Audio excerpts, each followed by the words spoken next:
Hello, BookTube, and welcome to Poetry Thursday, an embattled little BookTube series. So a few channels read you a poem every Thursday and talk about it a little.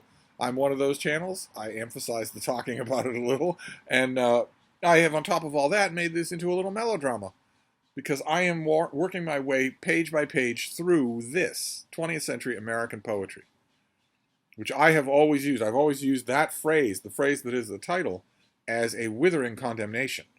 In addition to a description, a withering condemnation, because 20th century American poetry, with a few outliers, is, I believe, unreadable garbage. It's where poetry went to die as a popular genre. So in 1895, an important businessman, a banker, school professor or something like that, on the platform in Chappaqua, on their way to work in the city, they would have had a little kiosk of books. They would have been just as likely to buy, an Owen Wister Western or Booth Tarkington coming of age story or a volume of poetry. They would have been just as likely to buy any of those. Now, not only do those kiosks, if they still exist, not have poetry, but even if they did, no one would buy it. No ordinary reader would buy it, and I believe that happened in the 20th century. That was not true for the first 30 centuries of human literacy, but now it is. So I'm naturally generating melodrama with this thing. We had a little melodrama last week with Ezra Pound, where in addition to asking whether or not the poetry is any good, you had to ask, are you wrong to read it if the author is so evil? Fortunately, the main problem here is going to be just the poetry, not the evil of the poets.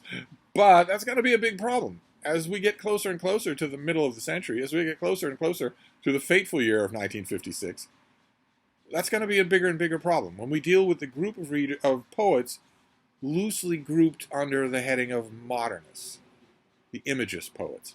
And we've got one of those today. We've got Hilda Doolittle, who was a friend of Ezra Pound and wrote poems under the pen name or the author abbreviation HD. And this anthology really likes her poetry. They call it groundbreaking in terms of conveying the woman's perspective, a female poet conveying the woman's perspective as opposed to just aping male subjects, I guess. To my mind, Hilda Doolittle has always been a writer who's more interesting to read about than to read.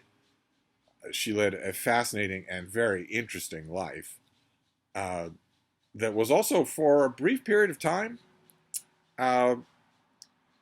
in the first 2 decades of the 20th century, her life was unimaginably tragic. It was unimaginable. She had the worst string of bad luck you could possibly imagine.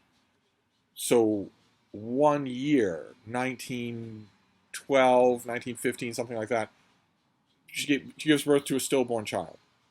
The next year, she learns that her brother died in World War I. The next week, the next day, she learns that her father, on learning about her brother, died of shock. She somehow manages to keep going on and thinks she's made it through at least the carnage of the war years when she becomes one of the people who gets the so-called Spanish flu in 1918. And lives, but still, it was horrifying. That strain of influenza was horrifying. It did a number on her, would be the way that the kids these days used to talk about it, to the extent that she sought psychotherapy with Sigmund Freud and wrote a book about it, wrote her whole life.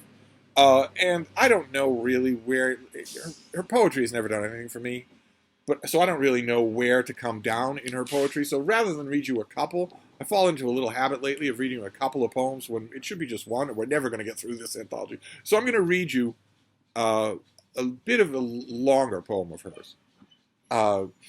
Like most modernists, especially like most imagists, she very quickly started to crave sustenance, heft in her work. You get people writing longer poetic cycles, things like that. None of the modernists actually saw the easiest, most self-evident way to add heft and substance to your work, which is to, make it poetry, work in rhythm and scansion. they all saw that as an option and just disregarded it completely. So one of the things that the routes that she took frequently was to revert to Greek mythology and inhabit the persona of famous women in Greek mythology. And the poem I want to read you is Eurydice. It's called Eurydice. And this is from the classic Greek myth of the great musician Orpheus, who was such a skilled musician on the lyre that he actually had superpowers. He could make trees move across a field to get a better listen. Animals would tame themselves because they were listening to his music. At one point in the Voyage of the Argo, he's one of the superheroes on board and saves the whole crew through his music. And in one of the Orpheus myths, his wife Eurydice has died, and he is so heartbroken with grief that he goes to the underworld and charms the king and queen of the dead with his music. And they agree that Eurydice can go back up into the realm of the living. She has to follow behind Orpheus. He will lead her into the light unless he turns around to look at her. Once they're both out in the sunlight of the living world, he can look at her and embrace her. But if he turns to look at her before then, the deal is off and she's consigned to hell. And of course, he does. He does do that, right? This is a standard template. You see it in 4 or 5 different myth cycles in the ancient world, including you Christians out there, very famously, you will hear that myth recited. You'll immediately think of Lot's wife. It's Sodom and Gomorrah, where the angels tell them, the Lord is about to visit his wrath upon these cities. You can flee, you can take your people with you, but don't look back. Don't look at what's happening. And Lot's wife does, and is turned into a pillar of salt. It's the same kind of thing, only here, it's Orpheus's fault. It's not the woman's fault in this myth. It's been done many, many times. It's been written about many, many times, where he can feel her breath on his neck as they're laboring up the slope to the sunlit world, that he finally loses control and can't do it, can't wait any longer. This is HD's take on that myth. So you have swept me back, I who could have walked with the live souls above the earth, I who could have slept among the live flowers at last. So for your arrogance and your ruthlessness, I am swept back where dead lichen drip dead cinders upon moss of ash. So for your arrogance I am broken at last, I who had lived unconscious, who had almost forgot. If you had let me wait, I had grown from listlessness into peace. If you had let me rest with the dead, I had forgot you and the past. Here only flame upon flame, and black among the red sparks, streaks of black and light grown colorless. Why did you turn back? That hell should be re-inhabited of myself, thus swept into nothingness. Why did you turn back? Why did you glance back? Why did you hesitate for that moment? Why did you bend your face, caught with the flame of the upper earth above my face? What was it that crossed my face with the light from yours and your glance? What was it you saw in my face? The light of your own face? The fire of your own presence? What had my face to offer but reflex of the earth, hyacinth color, caught from the raw fissure in the rock, where light struck, and the color of azure crocuses, and the bright surface of gold crocuses, and the windflower, swift in its veins as lightning, and as white. Saffron from the fringe of the earth, wild saffron that has bent over the sharp edge of the earth, all the flowers that cut through the earth, all flowers are lost. There are no flowers in hell. So she's thinking, all the upper world, everything, all the grasses I could have laid in, all the flowers, it's all lost. Everything is lost, everything is crossed with black, black upon black, and worse than black, this colorless light. Fringe upon fringe of blue crocuses, crocuses walled against blue of themselves, blue of that upper earth, blue of the depth upon depth of flowers lost. Flowers, if I could have taken once my breath of them, enough of them more than earth, even more than the upper earth had passed with me beneath the earth. All she wanted was one breath. She smell them one time. If she has to go back to hell, could I have gotten close enough to smell them just once? If I could have caught up from the earth the whole of the flowers of the earth, if once I could have breathed into myself the very golden crocuses and the very golden heart of the first saffron, the whole of the golden mass, the whole of the great fragrance, if I could have dared the loss. If she'd been able to absorb that, she could have taken it, but no. So for your arrogance and your ruthlessness, I have lost the earth, and the flowers of the earth, and the live souls above the earth, and you have passed across the light and reached ruthless. You who have your own light, you who are yourself a presence, who need no presence.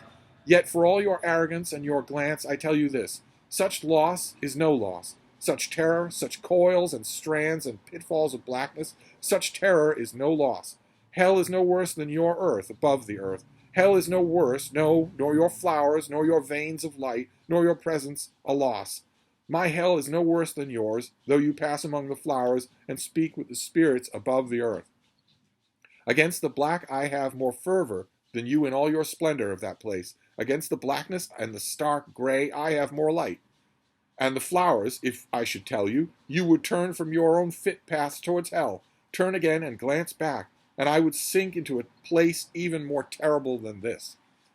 That last line gives away that whole stanza is empty bragging.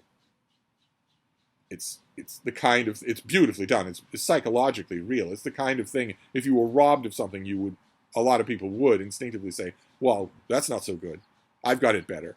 I've got it just as good. You haven't cost me anything. But that last line, a place even more terrible than this, gives it away. At last I have flowers of myself, and my thoughts, no God can take that. I have the fervor of myself for a presence, and my own spirit for light. And my spirit with its loss knows this: though small against the black, small against the formless rocks, hell must break before I am lost. Before I am lost, hell must open like a red rose for the dead to pass. So that conclusion at the end there is Eurydice realizing, well, at least I'm immortal. At least I will go on forever. Hell would need to break for me to break with it, which is not true in the upper world. You can die in the upper world, but you can't die in hell. So very, very slim in terms of recompense. But that is Eurydice by H.D. It's long enough so I don't think we need to do more than one. And you can see the same problems that I had with Ezra Pound, who was H.D.'s friend. It is lovely. It is absolutely lovely. My problems with 20th century American poetry, they don't lose the loveliness for a bit yet. It's just, and in this case, it's formed. Whereas with Ezra Pound last week, we said it is lovely, but it also doesn't mean anything. It's just lovely. One lovely phrase after another, but blunted in its meaning. This has a meaning. H.D. is borrowing the meaning of the myth. And instead of the meek, timid, loving Eurydice, here we get a Eurydice who hates Orpheus. How arrogant you have to be to think what I want matters more than me living in the light. I want to turn around and look at you, and that matters more than your life. So very, very good. We're right in the heart of the modernist craze, and yet that is very, very good. We're going to keep going on. we're going to keep going on. Next time is a poet I'm not all that wild about, but some of you have already pointed out that there is a poet, if we're talking chronological time period in American poetry, there's at least one poet coming up that I absolutely love. You're absolutely right. One of you actually emailed me and named her, and you were right. We will get to her. She's coming up. This melodrama will continue. This is not, I hear it in these latest episodes where I'm saying, oh, that was good, wasn't it? Oh, that was lovely, maybe a little formless. Those little allowances, those little roses for performance sake, that's going to go away. By the time we get to the end of this book, Poetry Thursday is just going to be an uninterrupted string of expletives in Gaelic. But we're not there yet. So that's your psychodrama here. If you want Poetry Thursday that's just calming and relaxing, you should probably find a couple of the other channels who are doing this. No one else has turned this into a bad Puccini opera. Only me. So we'll revisit this anthology next week. We'll see what we find. I'll see you then. Thank you, BookTube.